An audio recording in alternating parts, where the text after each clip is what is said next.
Juan, el Evangelio de Juan,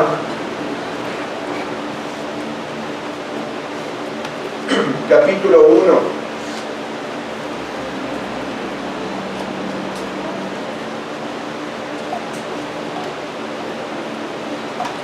El Evangelio de Juan, capítulo 1, versículo 29 al versículo 34. Juan, capítulo 1, versículo 29 al versículo 34. Y les pido que se pongan en pie en reverencia a la palabra del Señor.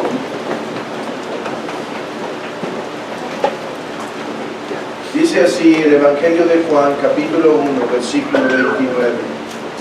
Esta es la palabra inspirada de nuestro Dios.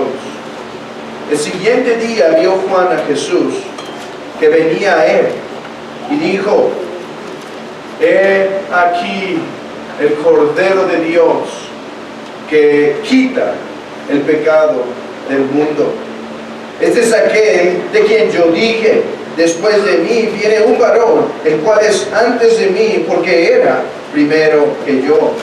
Y yo no le conocía, mas para que fuese manifiesto a Israel, por esto vine yo bautizando con agua. También dio Juan testimonio diciendo: vi al Espíritu que descendía del cielo como paloma y permaneció sobre él. Y yo no le conocía, pero el que me envió a bautizar con agua, aquel me dijo: sobre quien veas descender el Espíritu y que permanece sobre él, ese es el que bautiza con el Espíritu Santo. Y yo le vi y he dado testimonio de que este es el Hijo de Dios. Hermanos, esta es la palabra de nuestro Señor. Podemos sentarnos.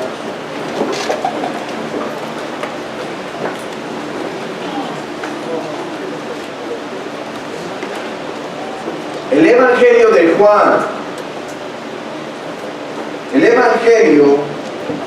Juan, tiene un propósito particular. Su propósito es que todos creamos. Dice Juan al final de su Evangelio que su propósito ha sido dar testimonio para que todos creamos, para que aquellos que leen crean que Jesucristo es el Hijo de Dios. Es por eso que el Evangelio de Juan es un evangelio evangelista. Su propósito principal es predicar a través de estos 21 capítulos que Jesús es el Cristo, el Hijo del Dios viviente. Y eso es lo que ha comenzado a hacer el apóstol Juan desde el capítulo 1, versículo 1 en adelante. Él ha revelado que Jesucristo, aunque los demás evangelios comienzan, por ejemplo Mateo, con la concepción, igual Lucas un poquito más atrás con la concepción del mismo Juan el Bautista, y después María por medio del Santo Espíritu, la concepción del Señor Jesucristo. Aunque ellos comienzan muy atrás, aún hablando de la genealogía en David, la genealogía de la cual ellos pertenecían al rey David, no obstante, el apóstol Juan comienza su evangelio antes que ellos, diciendo: en el principio era el Verbo, y el Verbo era con Dios, y el Verbo era Dios. Juan dice: cuando veas a Jesucristo, sí debes pensar que es aquel hijo de María, que nació por medio de una obra milagrosa del Espíritu Santo, donde varón no intervino. Sí, debes pensar también que Él es el descendiente de David. Debes pensar también que Él es el descendiente de la promesa que Dios le dio a la mujer Eva, diciendo que tu simiente aplastaría la simiente de la serpiente. Sí, debes pensar eso de Jesús cuando le ves, pero hay algo más que debes pensar, hay algo esencial que debes pensar de Jesús cuando le ves, que Él es el eterno, existente, autosuficiente Dios que siempre ha existido aún antes que el mundo tuviese un principio, que había existido. Miren cómo dice el versículo 1, en el principio era el verbo y el verbo era Dios y el verbo era con Dios. No solo el verbo es Dios, para que no lo confundamos con el Padre. Juan dice, el verbo era con Dios. Son dos personas distintas, viviendo en una armonía y gloria eterna. Así que Juan quiere asegurarnos de que nuestro entendimiento respecto a la persona y obra de Cristo, algo que no puede ser separado.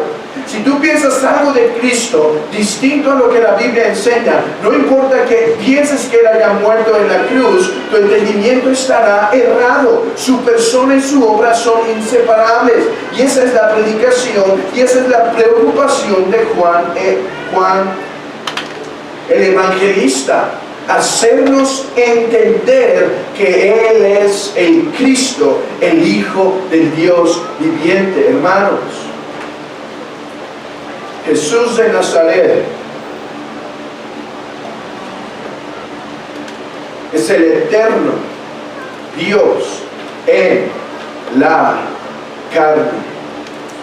El cuerpo del Señor Jesucristo tuvo un principio, pero su persona es eterna. Su persona no tuvo un principio. Él ha sido el eterno Logos. Y soy tentado a introducirme en este tema un poco más, pero no es el propósito de esta exposición. Después que Juan termina su prólogo, versículo 1 al versículo 18, introduce el testimonio de otro. Parece que lo que Juan está haciendo es algo semejante a esto. Primero dice Juan, creyentes, yo quiero que vuestra fe esté bien fundada, sabiendo esto, que Jesucristo es el eterno Dios. Pero saben, y ahí empieza el versículo 19, pero saben, no soy el único que ha dado este testimonio. No soy el único que ha hablado estas palabras. Hay un testigo. Ustedes seguramente conocen de Juan el Bautista. De hecho, Juan el Evangelista quita un montón de aspectos de la vida de Juan el Bautista. Ni siquiera narra su nacimiento, solo lo introduce. ¿Por qué? Porque el evangelista, Juan el Evangelista, quiere argumentar hacia su punto. ¿Cuál es su punto? No solo yo doy testimonio que Cristo es el eterno Dios, sino Juan, ese hombre de poder, ese hombre de portentos, ese hombre de milagros, aquel que fue confundido con Elías, con el profeta y el mismo Mesías, él mismo, aquel en el cual ustedes se regocijaron por un tiempo, él ha dado también testimonio de que Jesucristo es el eterno Dios. Y esto es lo que se narra,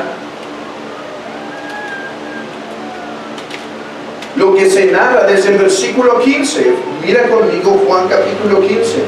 Juan dio testimonio de él y clamó diciendo, este es de quien yo decía, el que viene después de mí es antes de mí, porque era primero que yo.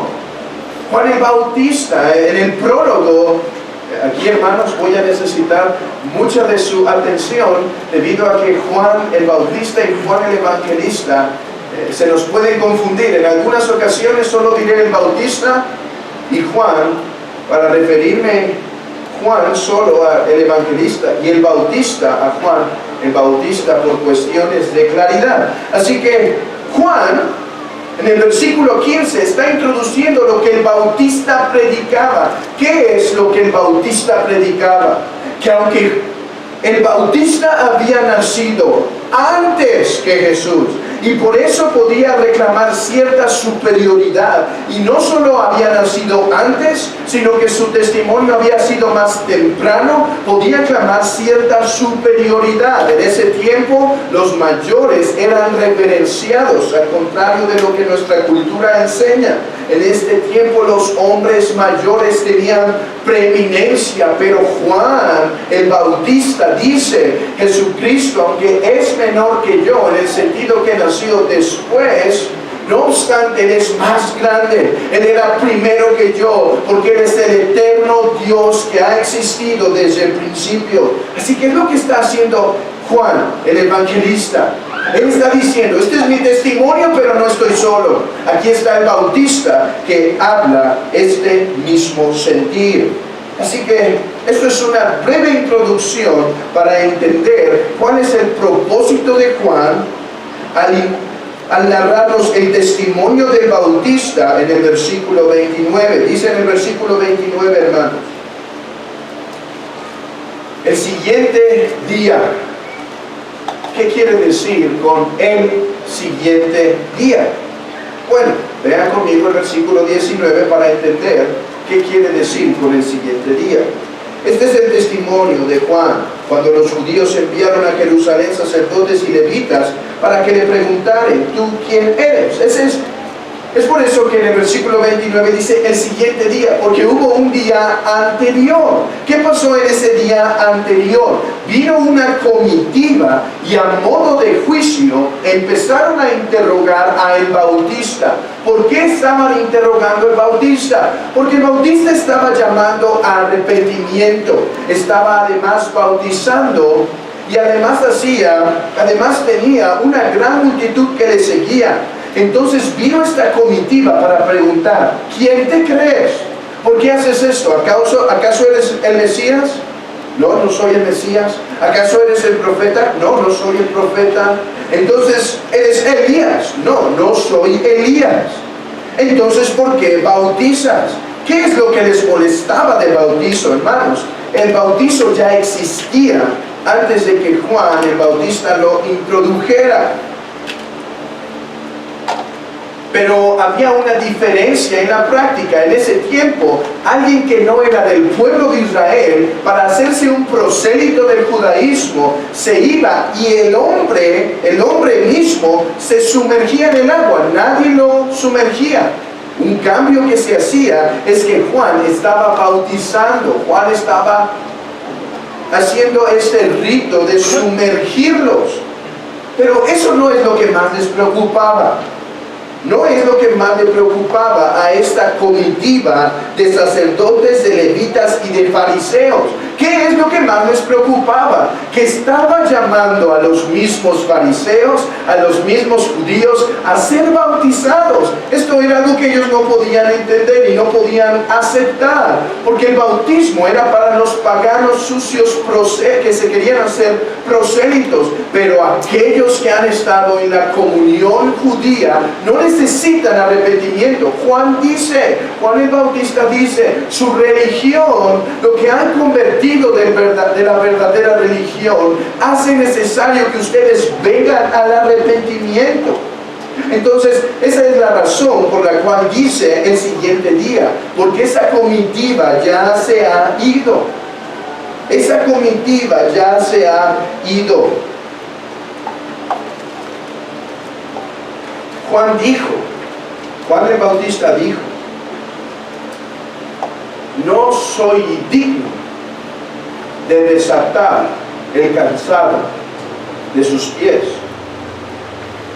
Él lo que dijo fue lo siguiente: en este tiempo los rabís no cobraban a sus discípulos, pero a cambio de eso debían hacerle los discípulos a los rabís cualquier favor, todo favor, limpiar, ir por comida, ir por agua, cualquier cosa. El discípulo estaba obligado a servirle, pero había una regla entre los mismos rabís. Ellos decían esto: todo deben hacer nuestros discípulos, excepto desatar nuestro calzado. Eso es algo muy humillante. Eso es algo que debe ser dejado para el siervo más menospreciable, más bajo de nuestras casas. Juan dijo: yo soy siervo de uno que ni siquiera tengo el privilegio de desatar el calzado de sus pies. Juan entendía quién era Jesús. Ahora, Juan no solo decía estas palabras bonitas. Muchos de nosotros podemos decir: yo no valgo nada, yo no soy nada, soy una basura en este mundo. Y cuando alguien nos trata de una manera así, nos ofendemos. Pero Juan no. Juan dice: yo no soy digno de desatar su calzado. Y cuando ve a Jesús venir hacia él, no dice: discípulos, no le hagan caso.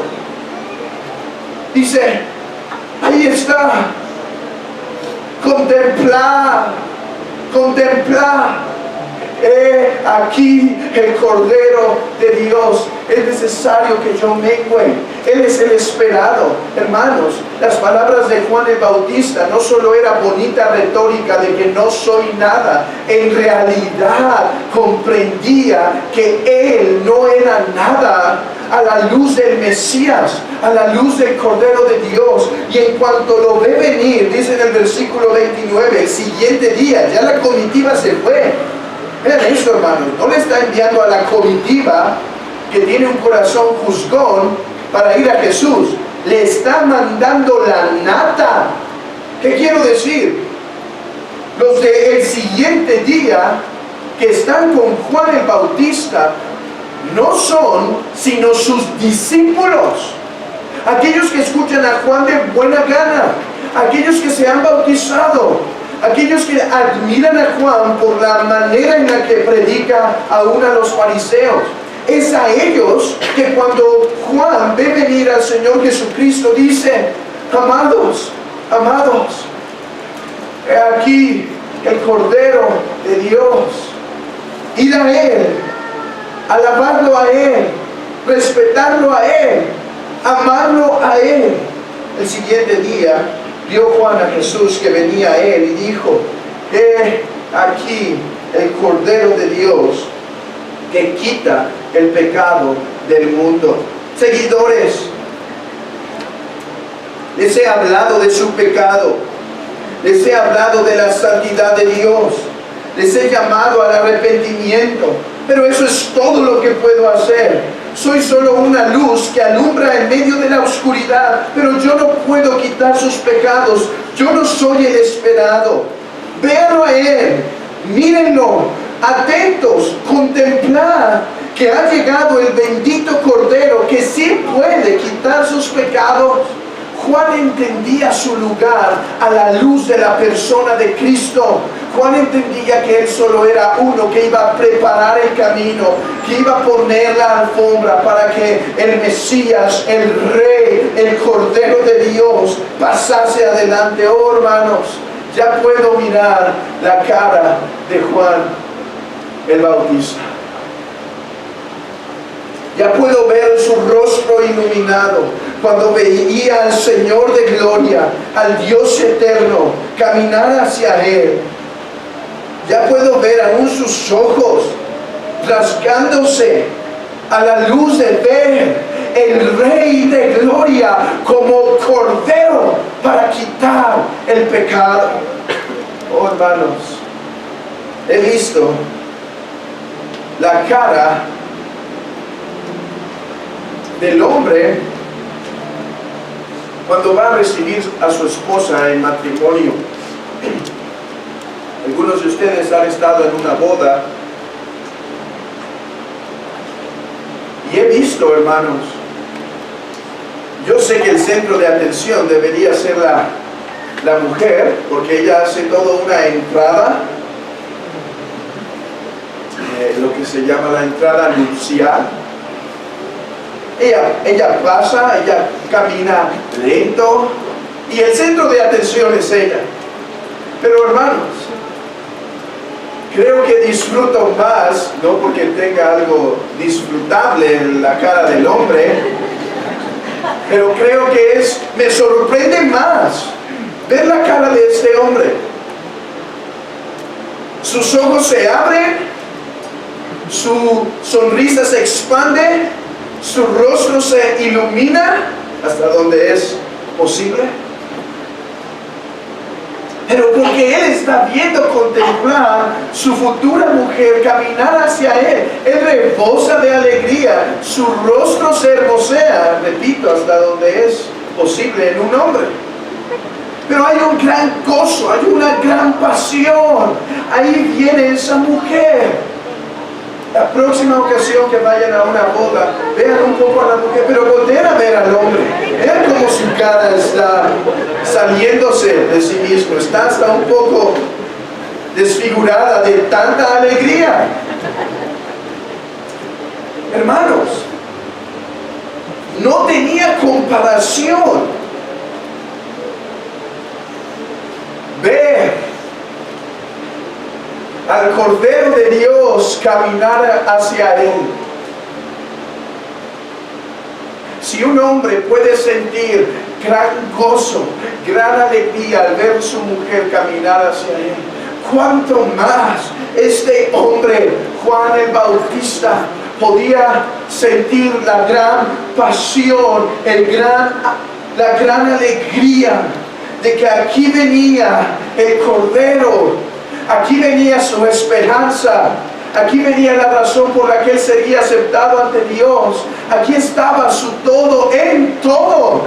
Hermanos, ¿qué entendía Juan cuando veía a Jesús caminar hacia él? Las palabras son sencillas y muy conocidas a todos ustedes.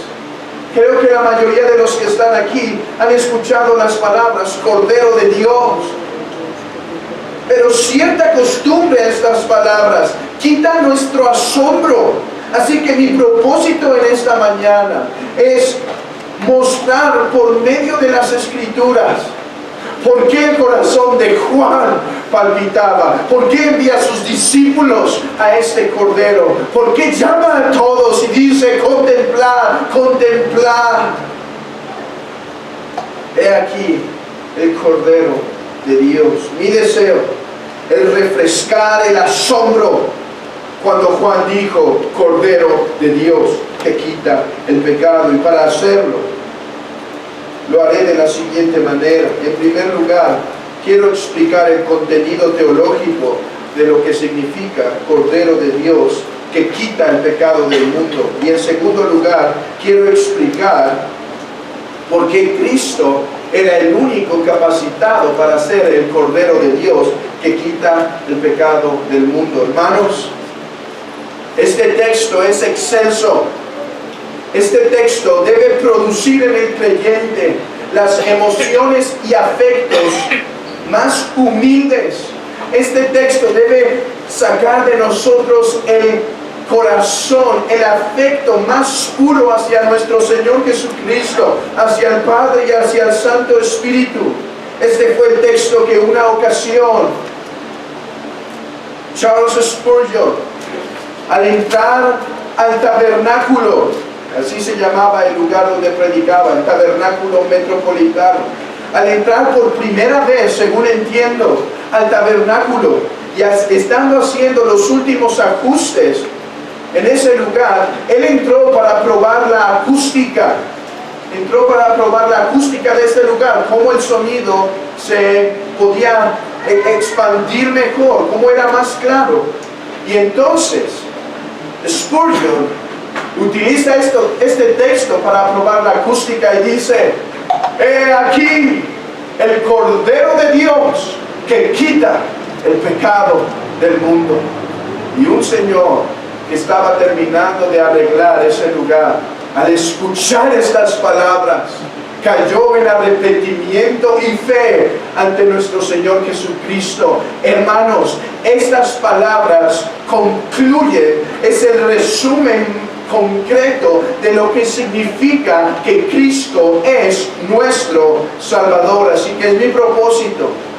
Desearía que el Señor salvara a algunos aquí, como deseamos cada domingo. Y es mi deseo, hermanos, que nuestros afectos se refresquen para nuestro gran Dios y Salvador Jesucristo. ¿Qué entendía Juan al decir, he aquí el Cordero de Dios que quita el pecado del mundo? Él entendía, en primer lugar, que Cristo es el cumplimiento. Que Cristo es el cumplimiento. Los teólogos se han debatido sobre cuál texto del Antiguo Testamento Juan el Bautista tiene en mente cuando dice, he aquí el Cordero de Dios. Algunos han propuesto que era la Pascua debido a que estaba muy cercana y probablemente dio este anuncio para referenciarnos a la Pascua en Éxodo capítulo 12. Otros creen que se refiere al Cordero que se sacrificaba todos los días en Israel. Otros proponen que era Isaías 53, aquel Cordero sufriente, que iba a ser puesto en nuestro lugar por el pecado. Y ellos dicen esto, ok, ¿qué citó arriba Juan? Juan citó Isaías 40. ¿Cuándo? Cuando dijo, soy la voz que clama en el desierto, preparad el camino al Señor. Entonces, si después cita algo del Cordero, debe ser algo de Isaías, porque es lo que acaba de explicar. Hermanos, si tuviéramos que elegir alguno, probablemente pensaría más en Génesis 22 o el Cordero Pascual de Éxodo 12. Sin embargo, cualquier limitación de decir Juan el Bautista se refería solo a este Cordero, cualquier limitación pierde el propósito de las palabras de Juan el Bautista. Yo no creo que tiene un solo evento en mente. Cuando Juan el Bautista dice, he aquí el Cordero de Dios, y no especifica y no da más del contexto para referirnos a algún texto particular del Antiguo Testamento, decimos y digo que eso fue intencional para no ver a Cristo como el cumplimiento de un Cordero del Antiguo Testamento, sino de toda la simbología antiguo testamentaria de uno que sufre en lugar de otro. Cristo es el cumplimiento, es lo que Juan el Bautista ve desde el principio de la historia de la redención, la historia de que un ser inocente, sin defecto, fuera sacrificado en lugar de los culpables, fue revelado desde el principio. Abel, pues desde antes, no sabemos qué animal fue el que se sacrificó para vestir a Adán y a Eva, pero desde ese momento hubo un animal inocente que padeció, que sufrió para que Adán y Eva pudieran ser vestidos. Abel ofreció un mejor sacrificio. Abel ofreció de su ganado. Abel hizo un holocausto hacia el Señor. Isaac preguntó a su padre, cuando subían al monte, pues caminaban con leña y con fuego, pero no había el sacrificio. Isaac pregunta a su padre, Padre, ¿dónde está el Cordero para el sacrificio? Para lo que Abraham contestó, Jehová Jireh, Jehová proveerá un sacrificio. Ahora, es probable que Abraham tuviera fe que literalmente en ese momento iba a proveerse un sacrificio en lugar de Isaac. Puede ser, aunque también nos dice Hebreos que casi ya lo veía como muerto a su hijo Abraham. Pero lo que quería decir proféticamente Abraham, cuando dice el Señor proveerá un sacrificio, inevitablemente se refería a una profecía directa a nuestro Señor Jesucristo. Así que cuando Abraham va a matar a su hijo, el Señor pone su mano, detiene su mano y dice, no le hagas daño al muchacho, y encuentran un animal para sacrificarlo. Pero iba a haber un momento en donde el Cordero de Dios, este no era cualquier cordero, era provisto por Dios, sería sacrificado por su amado Padre y su mano no se detendría, sino que culminaría en el juicio por los pecados. Esto debes saber, amigo, esto debes saber. Cristo en la cruz fue un sacrificio, fue un sacrificio por los pecados de los hombres. Eso es lo que ocurría en la cruz.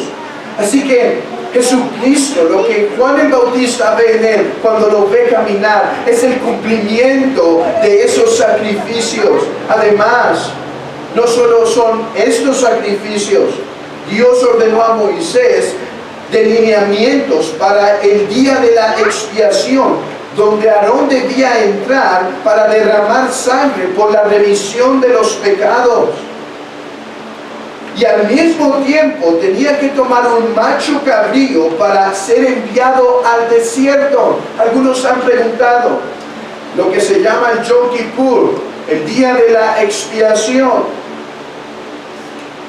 Y algunos han preguntado, ¿cuál de los dos representaba a Cristo? El cordero que fue sacrificado y que su sangre era derramada en el propiciatorio que era el lugar donde Dios se manifestaba para hacer un apaciguamiento de la ira de Dios, o Cristo era el cordero que era enviado al desierto para que sufriera en agonía en una muerte lenta.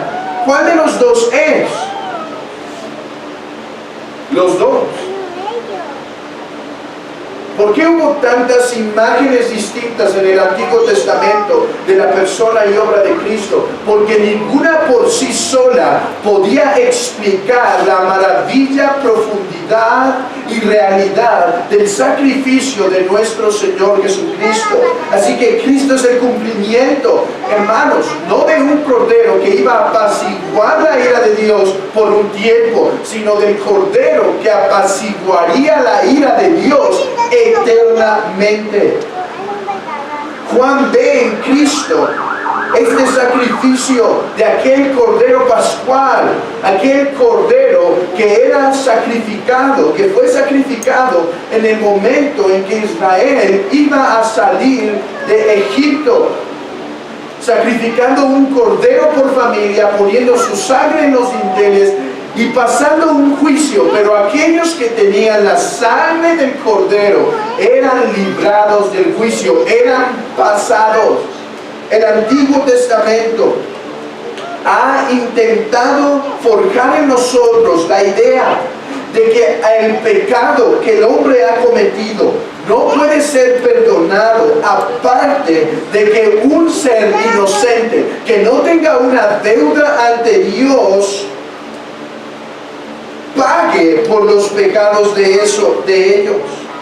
Sacrificio tras sacrificio, cordero tras cordero, derramamiento de sangre tras derramamiento de sangre, expiación tras expiación, degollamiento tras degollamiento. Todo apuntaba el día en que llegaría el Cordero de Dios. Noten la precisión de Juan el Evangelista al narrar las palabras del Bautista. El Bautista dijo, cuando vio a Jesús, he aquí el Cordero de Dios. No dijo no dijo es uno más, es otro en la cuenta. Él es el Cordero de Dios. Él no apaciguará la ira por un año más, por una ofensa más. Él no será aquel sacrificio que los hombres deben traer al tabernáculo por la ofensa de hoy, y otro por la ofensa de otro día, y otro por la ofensa de otro día. Él no es el sacrificio que se debe hacer año tras año. Él es el sacrificio. Después de este sacrificio, ni uno más es necesario. La ira de Dios con este sacrificio queda totalmente apaciguada, y ni una pizca de ira permanece en el Señor para con aquellos que Cristo muere. Ni una gota de ira, de juicio. No hay más juicio para estos que Cristo, por los que Cristo ha muerto. De manera que esto es lo que Juan ve en Jesús cuando lo ve caminar hacia Él. Ve todo el simbolismo levítico del antiguo pacto. Oh, ¿qué está viendo Juan? Por esto es el más grande profeta. Porque Juan es aquel que pertenece a la antigua escuela de profetas del antiguo pacto, pero que está viendo su realización y cumplimiento en la persona de Cristo. ¡Qué gran maravilla es lo que Juan está contemplando! Él ve en Él aquel que va a ser molido por nuestros pecados, herido por nuestras transgresiones, aquel que llevará el castigo de nuestra paz para que podamos ser librados. Él es el Cordero de Dios. Él es todo. Él es el cumplimiento de todo lo anunciado en el antiguo pacto. Hermanos, Él es el cumplimiento. Ya no hay nada más que esperamos en cuanto al sacrificio de Cristo y su resurrección. Para nosotros está pagado. Lo que ya no tengamos esperanza. Mientras estemos en esta tierra, la fe, la esperanza y el amor será la criada que nos acompañará hasta el final de nuestros días. Las divinas hermanas, como han sido llamadas. No estoy diciendo que ya no tenemos esperanza en la venida de Cristo, pero en cuanto al sacrificio propiciatorio que satisface la ira de Dios, no hay nada más que esperamos. Pero esto no es todo lo que Juan ve. Juan ve en Cristo no solo el cumplimiento, sino su esperanza, He aquí el Cordero de Dios, noten estas palabras, que quita el pecado del mundo. Aparte de este Cordero, Juan sabía que ningún otro sacrificio puede quitar el pecado. Amigo, esto debes saber. No hay sacrificio, no hay manda, no hay obra, no hay acumulación de obras que te pueda dar paz con Dios. No hay algo que pueda satisfacer la ira de Dios aparte de este sacrificio. Es lo que Juan ve en Cristo. Él ve su esperanza. Juan el Bautista, Juan mismo confiesa que Él es su Salvador. Dios reveló desde el principio que el perdón de los pecados no sería por alguna negación del carácter de Dios. Algunos predican esto desde los púlpitos. Ellos dicen, es que Dios prefirió ser bueno y amoroso en vez de justo. Eso no es lo que Cristo hizo en la cruz. Él dice que es el Cordero. ¿Qué hizo un Cordero en el antiguo pacto? Llevaba los pecados del pueblo para que Dios satisfaciera su ira en ese Cordero. Cristo es la manifestación que ningún atributo de Dios puede ser violado para el perdón de los pecados. Si Dios iba a perdonar a los hombres, derramamiento de sangre debía ocurrir. Y si Dios iba a perdonar a los hombres, y si un sacrificio iba a ser una propiciación, una satisfacción eterna, solo podía ser si era hecha por el eterno Hijo de Dios. Dentro de todos los títulos, hermanos, que Juan el Bautista podía elegir de Jesús, yo creo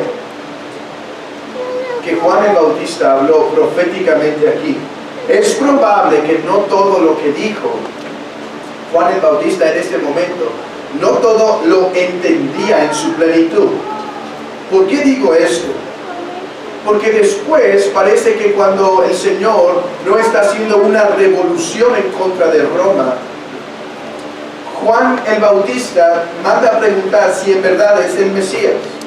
Es probable que cuando está diciendo es el Cordero de Dios, entendía ciertos aspectos, pero no la totalidad. Entonces, ¿por qué el Espíritu Santo decide guiar a Juan el Bautista para que diga cuando vea a Jesús, Cordero de Dios? Hermanos, pudo haber dicho, he aquí el Rey de Reyes, he aquí el soberano de la tierra, he aquí el juez del mundo, he aquí el profeta esperado, he aquí el conquistador de la tierra. Tantos otros títulos.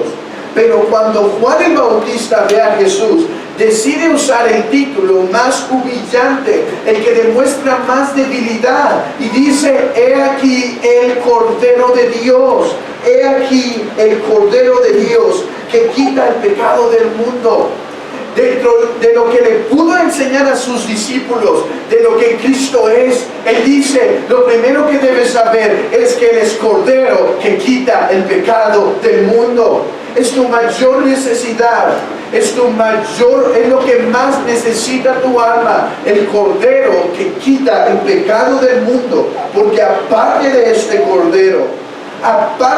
Cordero, o sin este Cordero, no hay perdón para tus pecados. Cristo es el único sacrificio que ha satisfecho al Padre, y ningún otro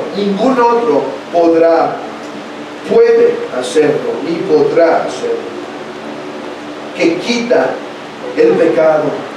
Hermanos, vean qué palabras. Cristo no ha hecho posible nuestro perdón.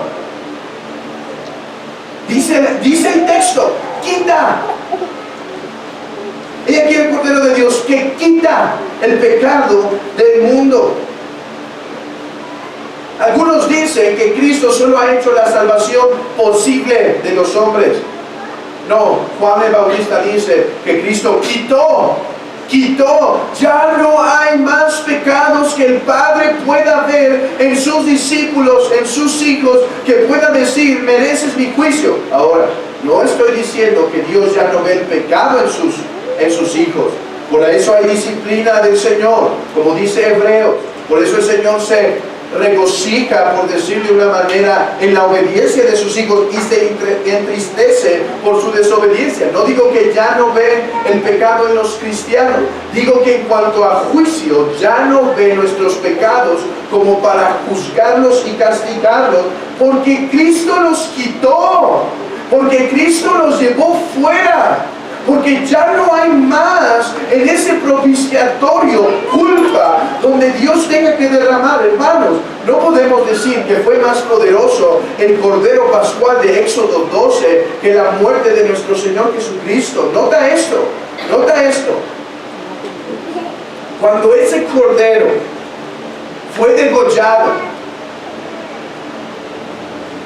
y su sangre fue puesta en los dinteles, en los postes de las puertas, el Cordero no solo hizo posible, el Cordero que era degollado y su sangre en los postes, hizo que el ángel de juicio pasara por alto. Eficazmente eso se consumó. De la misma manera, Cristo, por aquellos que Él murió, no hay más pecados. Y esto nos lleva a la siguiente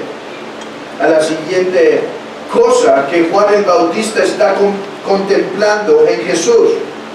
No solo está contemplándolo como el cumplimiento de todas las promesas del antiguo pacto, particularmente del Cordero de Dios que quita el pecado del mundo.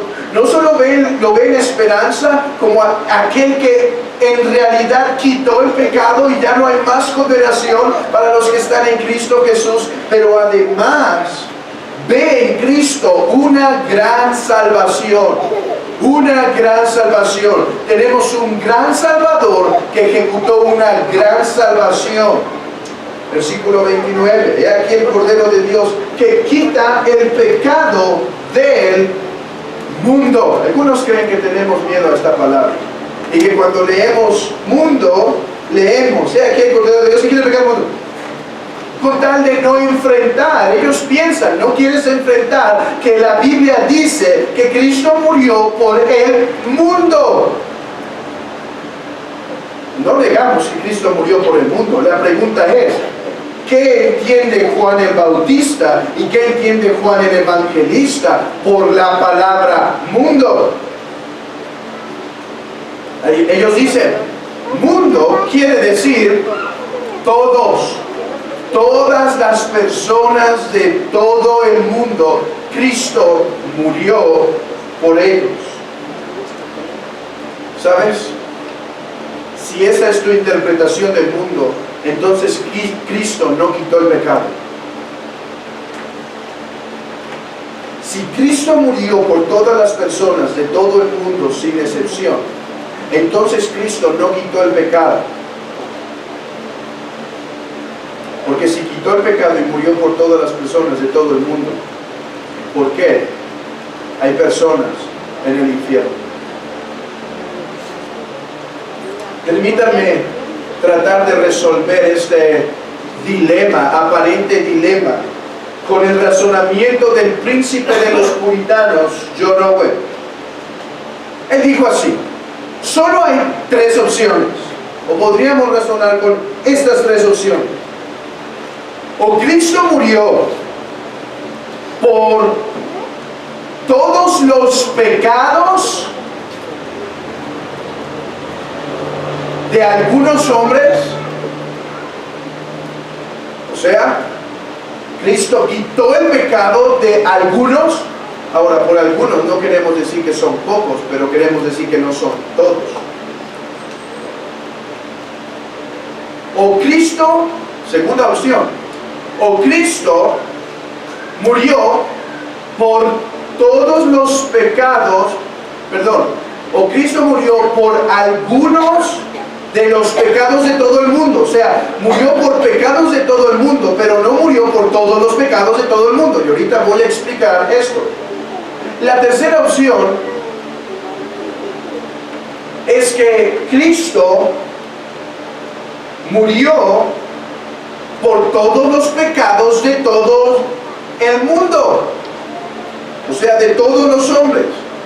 El problema con esa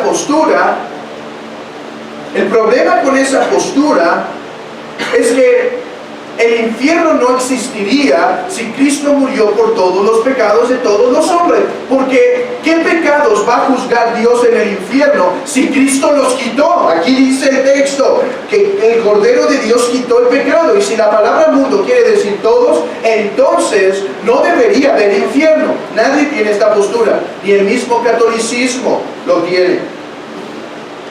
Ahora,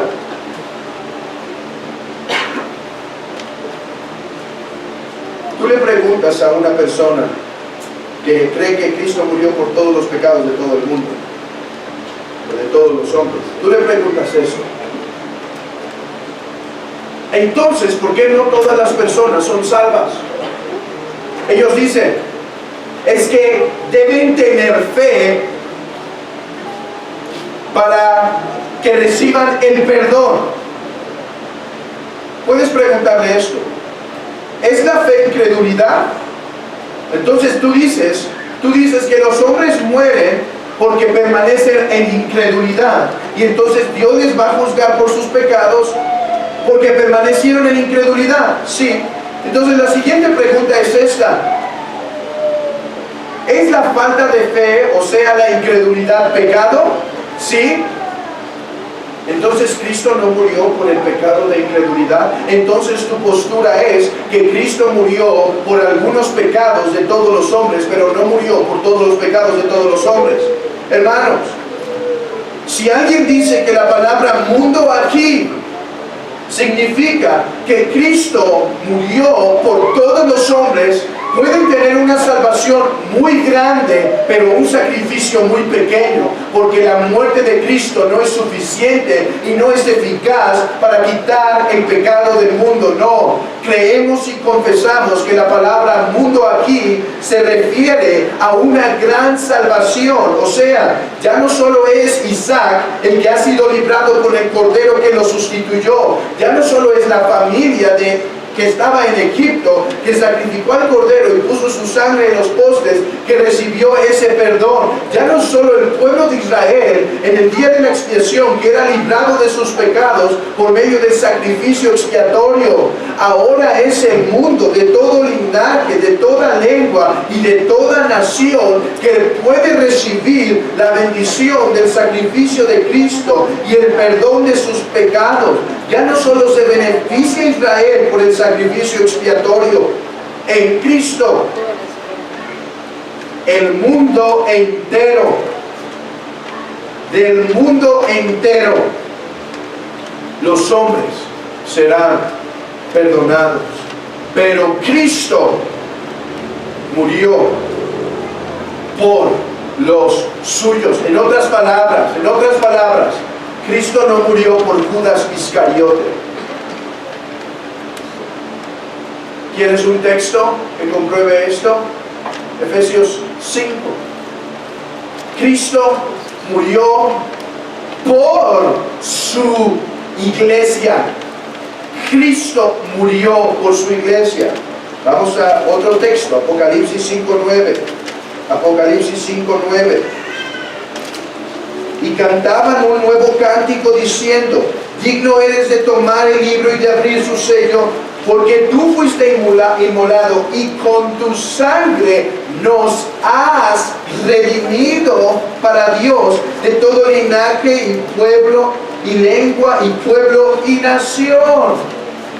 Cristo derramó su sangre, y hermanos, por aquellos que Cristo murió, ellos recibirán el perdón de los pecados. El sacrificio de Cristo es eficaz, no es posible, es eficaz. Cristo derramó su sangre y por aquellos que la derramó tendrán el perdón de los pecados.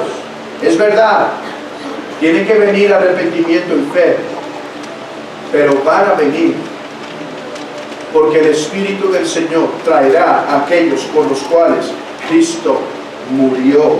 ¡Qué esperanza! ¡Qué consuelo de Juan el Bautista en Jesús! He aquí el Cordero de Dios. Es un Cordero mayor que el Cordero que recibió Isaac. Es un Cordero mayor que el Cordero Pascual. Es un Cordero mayor que el día de la expiación. Es el cumplimiento de Isaías 53, de aquel Cordero que sin hablar sería llevado al matadero para llevar nuestras transgresiones, y no solo salvaría a aquellos que pertenecen al pueblo de Israel, pero de todo linaje, lengua, pueblo y nación vendrían y gozarían de esta salvación, porque el sacrificio de Cristo es grande, la excelencia. Quiero aclarar algo.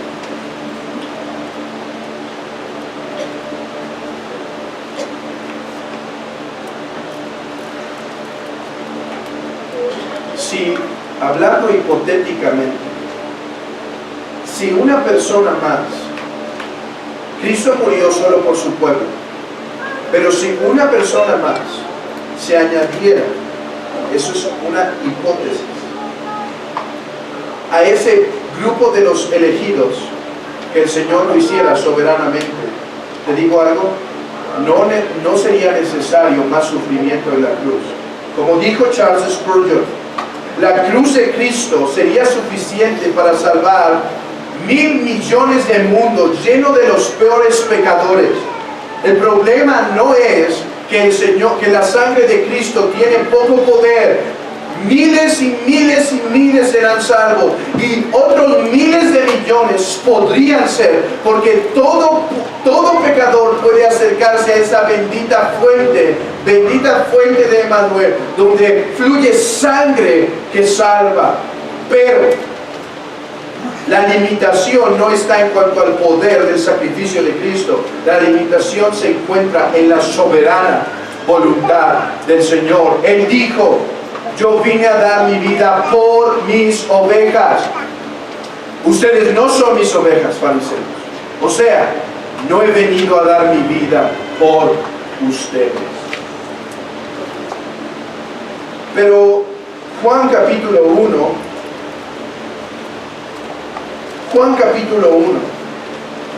no solo nos da una introducción porque Juan el Bautista, dentro de todos los títulos, elige el Cordero de Dios. Lo elige porque Cristo es el cumplimiento, porque Cristo es la única esperanza de este mundo y porque en Cristo hay una gran salvación. Pero ahora la pregunta que nos queda contestar es: ¿y qué es? Si hubo tantos corderos antes y hubo tantas buenas personas antes, ¿por qué Cristo es el único calificado para ser no un cordero, sino el Cordero de Dios? ¿Cuál es la razón? Que solo es Él, solo no hay nadie más. ¿Qué excelencia hay en Él? ¿Qué virtud? ¿Qué atributos? ¿Qué es lo que en Él hay que lo hace el único Cordero? Y fuera de Él no hay sacrificio, y fuera de Él no hay esperanza. ¿Qué es lo que lo hace tan exclusivo? Tres cosas.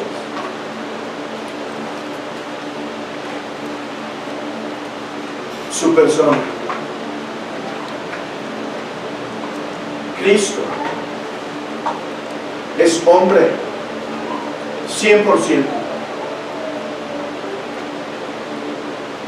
Más bien, no 100%, no es la mejor palabra.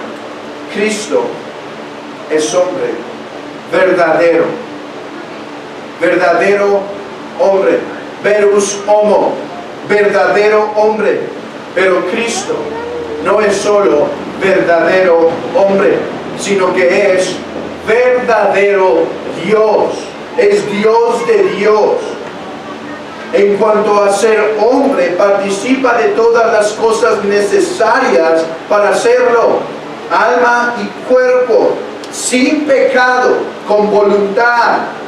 Sin embargo, al mismo tiempo que es verdadero hombre, es verdadero Dios. Es esta persona excelsa, es esta persona con dos naturalezas inconfundibles, inseparables, que lo hace el único calificado para morir por los pecados del pueblo. Permítame explicarte eso. Es un punto que necesitamos varias lecciones posiblemente para tratar de extraer la enseñanza de esta verdad, pero tratemos de resumir esto. Jesucristo tenía que ser hombre porque los que pecaron contra Dios fueron los hombres. Un ángel en su naturaleza angelical no podía morir porque no hubiera muerto por los hombres. Tenía que ser de la raza humana. Pero al mismo tiempo, solo hombre, no podía satisfacer la ira de Dios. ¿Por qué? Porque la ofensa que los hombres cometieron contra Dios es una ofensa contra un Dios sumamente digno, que un sacrificio de un solo hombre no sería suficiente para pagar la deuda. No sería suficiente para pagar la deuda. Es por eso que solo en Cristo, verdadero Dios y verdadero hombre, es el único que podía apaciguar la ira de Dios. Como hombre pudo morir, como Dios le dio dignidad a esta persona para que el Padre aceptara este sacrificio.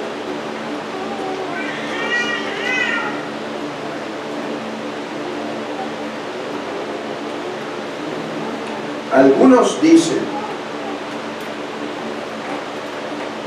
que Jesucristo tenía que ser Dios para tener la fuerza de soportar la ira de Dios. ¿Qué opinan?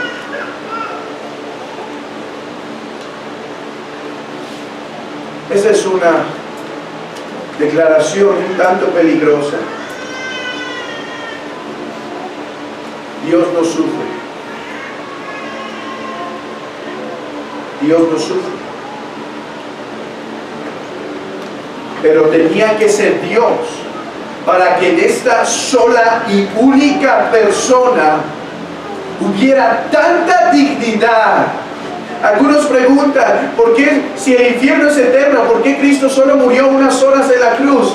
Es que el infierno no se trata de que es eterno simplemente para pasar un largo tiempo ahí. Es eterno porque contra aquel que pecaron, su dignidad es eterna. Y los hombres no pueden satisfacer en un punto su ira. Esta será eterna. Pero Cristo, en esa eterna dignidad, en esa persona, Dios hombre, en esa perfecta unidad, teniendo la dignidad de Dios en esa persona, siendo el resplandor de su gloria, unas horas fueron suficientes para satisfacer la ira eterna de Dios en el Calvario. Es por la excelencia de su persona. Por eso no hay otro Salvador. Por eso no hay nadie más que pueda hacer satisfacción por los pecados.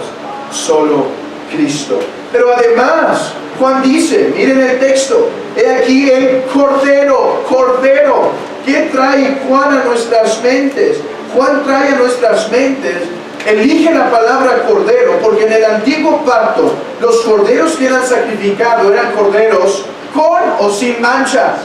Sin mancha. Juan, hermanos, esto es algo excelso. Miren esto. Juan se acaba de ir esta comitiva y ve a Jesús venir hacia él. Y cuando ve su persona, Juan lo liga luego, inmediatamente con su obra. Juan no puede ver a Cristo y no pensar en su obra. Juan no puede pensar en la obra de Cristo en el Calvario sin pensar en su persona. Son dos verdades inseparables. Y cuando Juan lo ve caminar al Señor Jesucristo, él dice, he aquí el Cordero, he aquí el que es calificado, el que es capacitado. ¿Por qué? Porque Él es Dios eterno, como lo vemos en el mismo Evangelio de Juan, cuando dice, y yo no le conocía. Este es aquel de quien yo dije, versículo 30, después de mí viene un varón, el cual es antes de mí, porque era primero que yo. Vean su persona, Él es verdadero hombre, verdadero Dios. Él puede ser el Cordero de Dios que quita el pecado del mundo. Pero vean además, elijo esta palabra, elijo la palabra Cordero para que entiendan algo. Él es el único calificado para hacer expiación, porque Él es Cordero sin mancha. Por eso dice Primera de Pedro capítulo 3, versículo 19. Perdón, es Primera de Pedro capítulo 1, versículo 19. Sino con la sangre preciosa de Cristo, como un cordero sin mancha y sin contaminación. Cristo es el único calificado para hacer expiación por nuestros pecados, debido a que Él es el único hombre, Dios hombre, que ha vivido sin pecado. Y por lo tanto, cuando se acerca a Dios y dice, Señor, vengo a hacer sacrificio por los pecados de ellos, Dios no dice, pero primero haz expiación por ti, como los antiguos sacerdotes lo hacían. Vengo a hacer expiación por ellos. Y el Señor dijo, ellos deberán hacer primero expiación por ellos mismos, porque ellos también han pecado. Pero aquí el Cordero sin mancha, el sacerdote que no tiene que hacer expiación por sus pecados, porque es libre de pecado, sino que puede morir libremente por los pecados de su pueblo. Hermanos, estoy corriendo porque el tiempo nos ha alcanzado, pero no quiero dejar de decir esta última excelencia de la persona de Cristo, porque Él es el único calificado para ser Él. Si una palabra quiero que les quede esta tarde, no es Cordero de Dios, la conocen esta, la tienen de memoria. Quiero que esta palabra quede en sus mentes. Él, Cordero de Dios. ¿Por qué Él es el único excelso? Por su persona, porque es el Cordero sin mancha. Hay algo más. Vean el texto, hermanos, saboreen el texto. Miren lo que dice en Primera de Juan capítulo 1, versículo 31. Y yo no le conocía, mas para que fuese manifiesto a Israel, por eso vine yo bautizando con agua. También dio Juan testimonio diciendo, vi al Espíritu que descendía. Esto es la clave, aquí está la clave. Vi al Espíritu que descendía del cielo como paloma y permaneció sobre mí. Y yo no le conocía, dice el versículo 33. Pero el que me envió a bautizar con agua, aquel dijo, sobre quien veas descender el Espíritu y que permanece sobre él, ese es el que bautiza con el Espíritu. Algunos comentaristas dicen que Juan el Bautista no conocía a Jesús y por eso dice, yo no le conocía. No parece ser la mejor interpretación.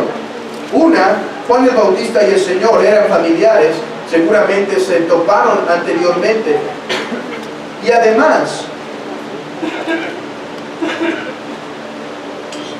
era inevitable que cuando el Mesías hizo su aparición no supiera algo de él. Entonces, ¿qué quiere decir con yo no le conocía? Juan sabía que él era el precursor del Mesías, el que iba a preparar el camino. Él no era ignorante de eso.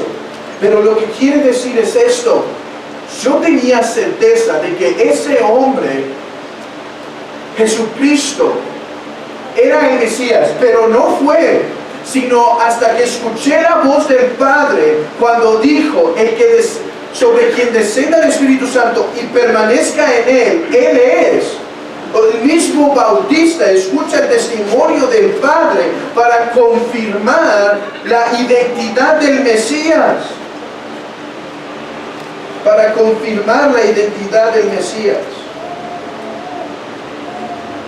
Cristo es el único calificado para ser el Cordero de Dios, debido a que Él es aquel que ha gozado del Espíritu sin medida. Él es aquel que ha sido capacitado por el Espíritu Santo para llevar a cabo la obra de redención. Saldrá una vara del tronco de Isaí, un vástago retoñará de sus raíces. Noten eso, está hablando del Señor Jesucristo. Y reposará sobre él el Espíritu de Jehová, Espíritu de sabiduría y de inteligencia, Espíritu de consejo y de poder, Espíritu de conocimiento y de temor de Jehová. Y le hará entender diligentemente en el temor de Jehová. No juzgará según la vista de sus ojos y no arguirá por lo que oiga sus oídos, sino que juzgará con justicia a los pobres y arguirá con equidad por los mansos de la tierra. Y herirá la tierra con la vara de su boca y con el espíritu de sus labios será limpio. Cristo es el único calificado para hacer expiación por los pecados, debido a que Él es aquel que ha gozado el Espíritu sin medida para hacer efectiva la obra de redención. He dicho esto, yo no creo que es teológicamente correcto decir que Cristo tenía que ser Dios para que soportara la ira. Hay una doctrina, nos vamos a meter en esto, que se llama la impasibilidad de Dios, la simplicidad de Dios, que tratan sobre este asunto, que Dios no puede sufrir. Y además, las Escrituras en el libro de Hebreos dicen que Cristo se ofreció por el Espíritu Eterno. Por el Espíritu Eterno. Dice, ¿cuánto más la sangre, el cual mediante el Espíritu Eterno se ofreció a sí mismo sin mancha a Dios, limpiará vuestras conciencias para que sirváis al Dios vivo? Cristo necesitó del Espíritu Eterno para ser fortalecido en la cruz y permanecer en el sufrimiento del infierno que el Padre derramaba sobre él. Fue por medio del Espíritu que fue fortalecido, que fue capacitado por ser verdadero Dios y verdadero hombre, fortalecido por el Espíritu Eterno. Es lo que Juan ve en Jesús.